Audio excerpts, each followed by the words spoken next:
generations, British soldiers were given a simple promise: serve your country, defend its people, and your nation will stand behind you.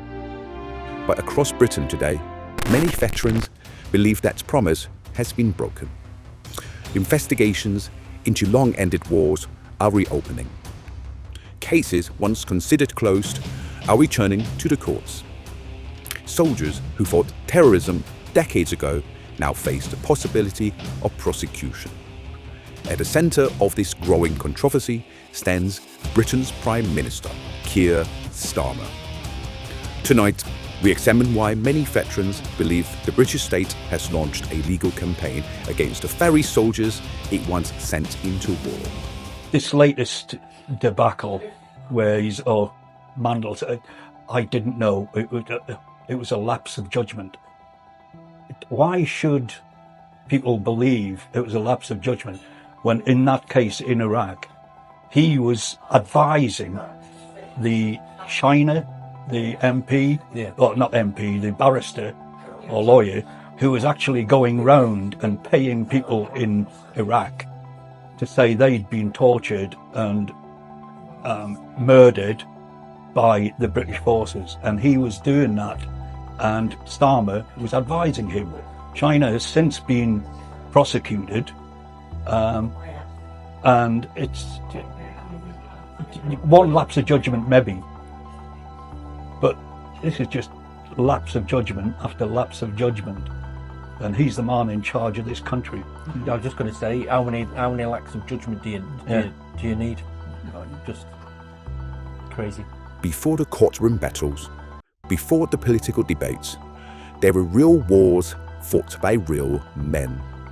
For decades, Royal Marines like Frank and Barry served across the world in Britain's most dangerous conflicts. My name's Frank. I live in Devon now, but I used to live in Manchester when I was growing up in Manchester. One of the reasons why I joined the Royal Marines was because I wanted to do something with my life and I wanted to do something for my country. And I decided to join the Royal Marines to be the best of the best. I joined up in 1980 and did 21 years, basically. For many soldiers, service was not simply employment. It was a lifelong identity. I'm Barry, otherwise known as Geordie, because I was born in the northeast in a place called Ashington, and I joined up because my dad was in the Second World War and he had a lot of his friends coming round while I was growing up, and I was just listening to their stories and I decided I want to be a soldier. And then, like Frank says, as you grow older you want to be the best.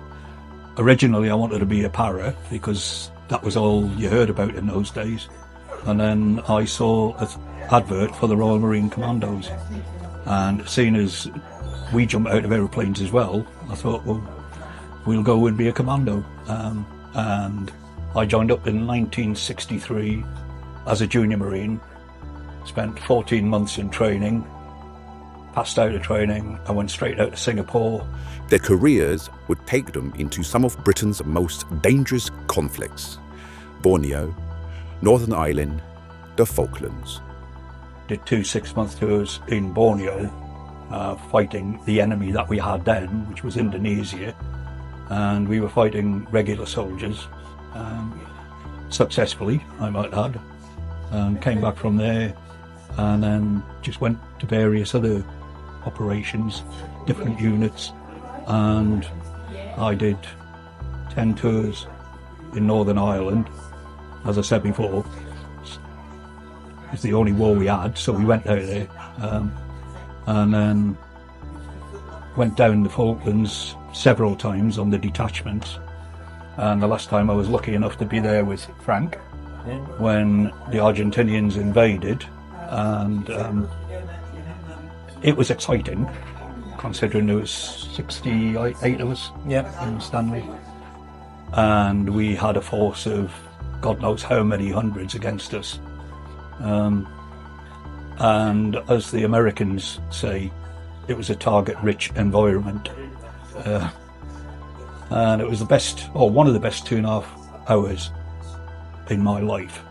And contrary to popular belief, the detachment didn't surrender. We were ordered to cease fire and lay our weapons down by the governor, who is the commander-in-chief. Back from there, went back down with a task force in 40 Commandos Recce Troop, and come the end of the war, I managed to get into Stanley. As I said before, I had several tours down there. I got married and had 2 daughters who were 400 metres up the road from me when we were fighting in Government House. My first wife and I had been divorced by then, but I still had a lot of friends and family. And if I hadn't been there when it got invaded, I don't know what I'd have done. It is my home country. And I think as a soldier, you've got to realise that at some stage in your career, you might be killed. I've been in a lot of places where I didn't know the people, and although we were fighting under our flag, we were also fighting for their flag. And down the Falklands, we were fighting for our country, because it is part of our country, for our people, for our flag, and most importantly, we were fighting with each other, with our mates. Yes, well, me and Geordie met for the beat up going down to the Falklands. I was a really young Marine then, so I didn't know much about it. In fact, when I got told I was going to the Falklands, getting drafted to the Falklands, I thought, great, just off Scotland, I'll get home to my mum and dad regularly. But no, that didn't happen. So, like Geordie, I did the Falklands, I did one tour of Northern Ireland, did former Yugoslavia, and about it for me. I never did Iraq or Afghan. So Northern Ireland was one of Britain's longest and most complex conflicts. A war fought not on distant battlefields, but inside British cities. Soldiers patrolled neighbourhoods where the enemy could appear from any doorway.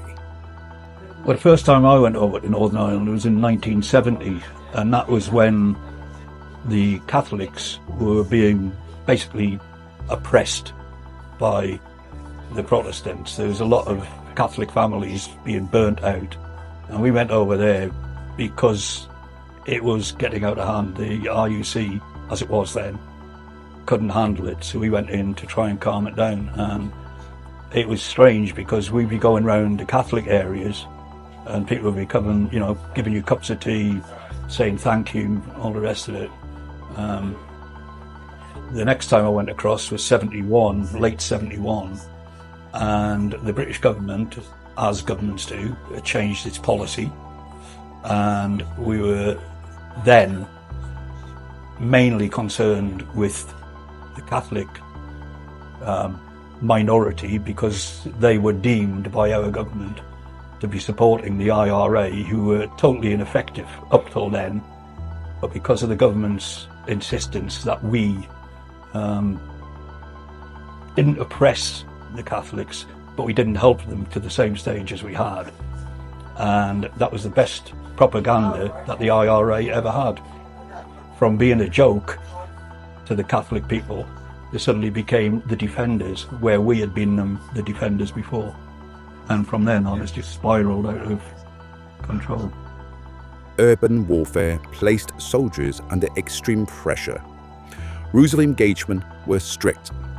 Mistakes could be fatal. And it was a long tour. At first, I used to do like 4 months, and then it became 6 months. And if you're in the city, you just walk in targets. And our hands were tied because of the rules of engagement, a thing called a yellow card. And people don't realise it now because it's so long ago, but there's over 1,000 British soldiers killed in the 20, 30 odd years of the conflict. When we went out into the countryside around South Hamar and various other places, which was very close to the border and very pro-IRA, we enjoyed it better, because in the city, people who are born and brought up there know every little alleyway and everything. You've got to learn it on a steep learning curve. They can hit you from anywhere. In the countryside, we are basically better than anybody, and we used to enjoy going in there. The papers used to call it bandit country. We used to call it bootneck country. When we were there, we ruled, and it was, like I say, not a very good war, but it was the only one we had. And when the last time I was there was 1988, but it carried on for several months. And our illustrious leader, Blair, is credited with bringing it to an end. And what he did was surrender the IRA. He gave them everything they bloody wanted.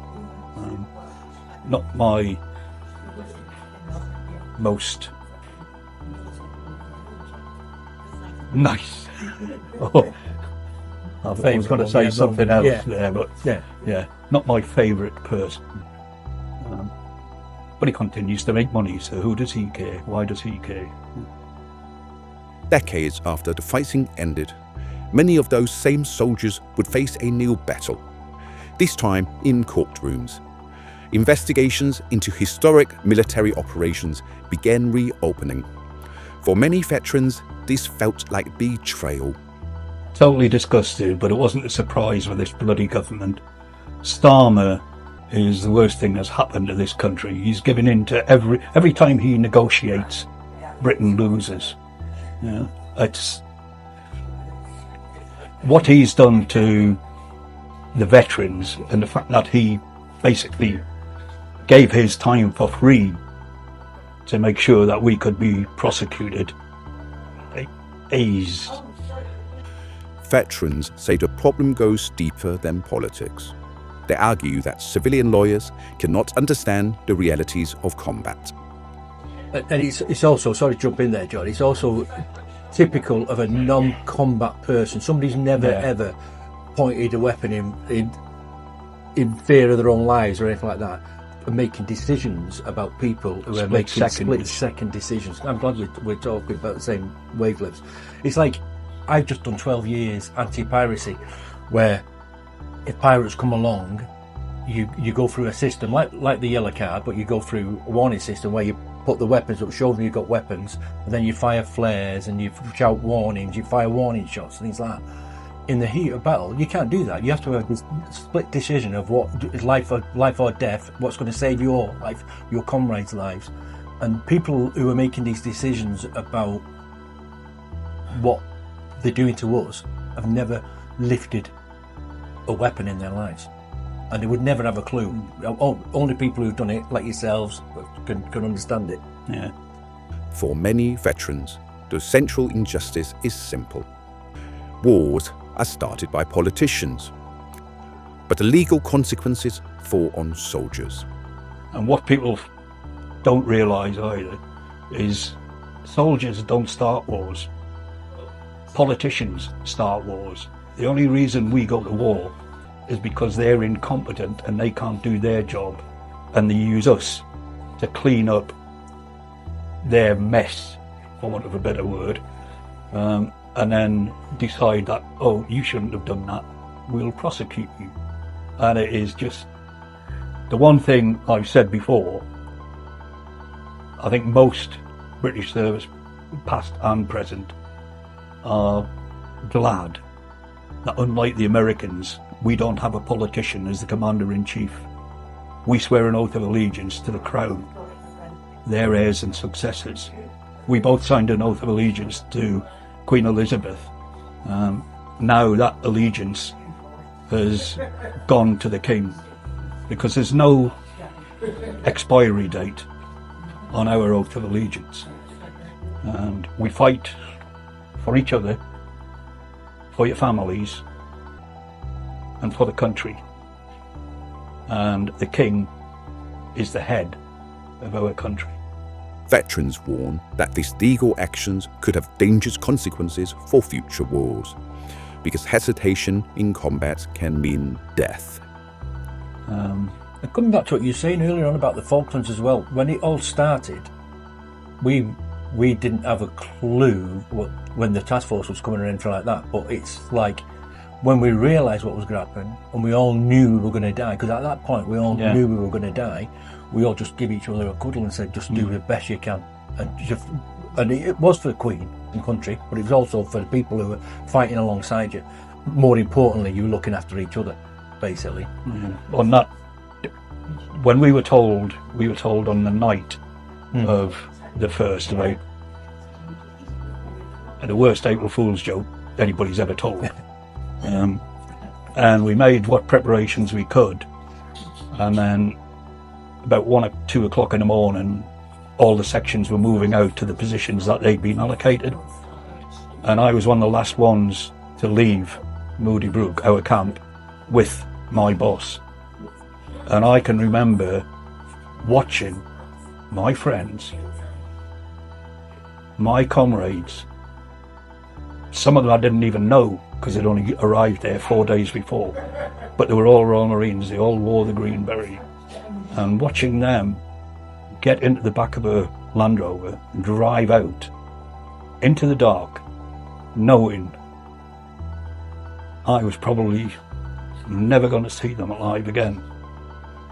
And that was where, like Frank said, we all knew, although it sounds stupid now because we're still here, but we knew that the odds of us surviving was negative. And that was probably one of the worst moments I've had in the Corps. And it's... But the reason I brought that up is because, like I say, I did one tour in Northern Ireland and didn't see anything, but there's loads of guys who did, and they live at the same mentality.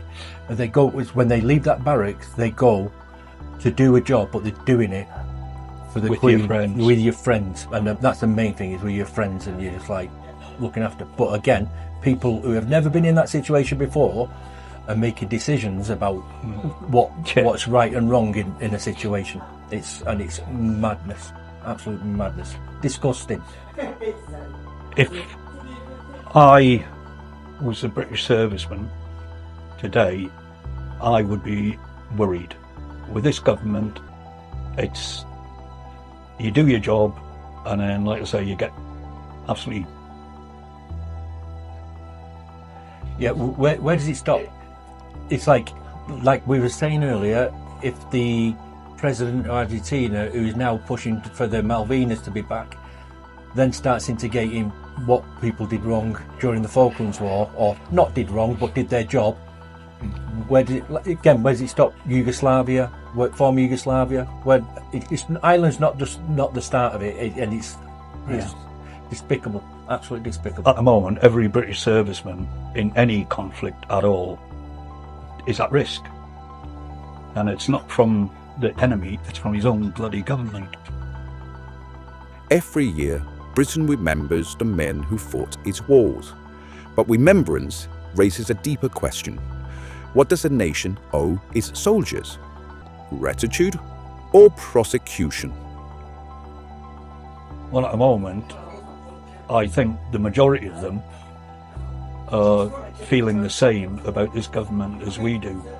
The sad thing from our perspective is the only time the sacrifice of British servicemen was brought into the public notice was when the bodies started coming back from Afghanistan, and they were going through with the Union flags draped on them, and that was, it sounds horrible to say it, but probably the best thing for the British servicemen, because it made the public realise... It highlighted the problem, yeah. What was going on. Before that, the only people who cared about you basically were your friends and family. But now, I think there is, in the older population anyway, an awareness and an anger at what the government are doing, and especially Starmer, with him being one of the instigators of the current policy of bringing people in. They keep saying that, oh, we've done this as a safeguard. No, you haven't. The safeguard before was the fact that, yeah, it was a blanket amnesty, unlike Blair's proposition where he sent letters, or his government sent letters to all the IR terrorists that they knew about who were on the run, OTRs, saying, it's okay, boys, it's all over, we won't prosecute you. How can you tell a terrorist he's not going to get prosecuted and then prosecute your own soldiers for doing the job that you sent them to do? I following on that, I don't ever amount of order saying this, but I firmly believe that Starmer and all his cronies are guilty of treason, and everybody sees treason as being going against the royal family. It's not just about that. It's helping your enemy, your country, betraying your country. You're betraying your countries, and I think he's doing it in every single way he can possibly do it. It's disgusting. The man is a horrible, horrible, disgusting specimen. He's not even a man. I always believe that British men will always fight for the country. Always fight for the country. It just puts a seed of doubt in somebody's mind when you're going to go into a conflict. And then you have a seed of doubt in conflict. How are you going to react if you got other things on your mind? And I just think what they're doing. I tried to think of a good word for it, but it plants a seed of doubt in somebody's mind. But I think that British men will always, always be there, fight for the country. Don't know what to say, John. I mean, I would still advise anyone who wants to join, really wants to join, to do it, because it's an experience that, well, you know yourself from being in, that most of the people won't know. And the friendships, we 42 years ago now, I got friends that I joined up with 60 years ago, and you're still your brothers. Yeah? And it's not just the ones you've served with, but everybody who has served or is serving is your brother or your sister. And just be aware that the government will probably... This government, yeah, but it's the best thing I've ever done in my life, joining up and serving my country. The best thing I've ever done in my life. Taken away, apart from the kids and the wife, but serving my wife. I tend to serve my wife a lot, basically. But serving my country was the best thing I've ever done, and I would never ever put anybody off from doing it, because it's a privilege to do so, an absolute privilege. And like Geordie said, you'll have the best life in there. You'll meet the finest comrades you'll ever meet. Look on the bright side, mate, with this government calling up 65-year-olds, it looks like we'll be fighting again. I'm still in there, yeah. For these men, war was never about politics. It was about loyalty to their comrades, to their country. Yeah, it have him out, but it's like all the guys and girls who fell in the First World War and the Second World War. What were they doing that for? What were they doing that for? It's just, and I'm not going to go down a deep path, but it's just why, because the way it's going at the moment, crazy. It's like we were talking about before, it doesn't feel like this is our country anymore with the leaders we've got, and I use that term loosely. Yeah.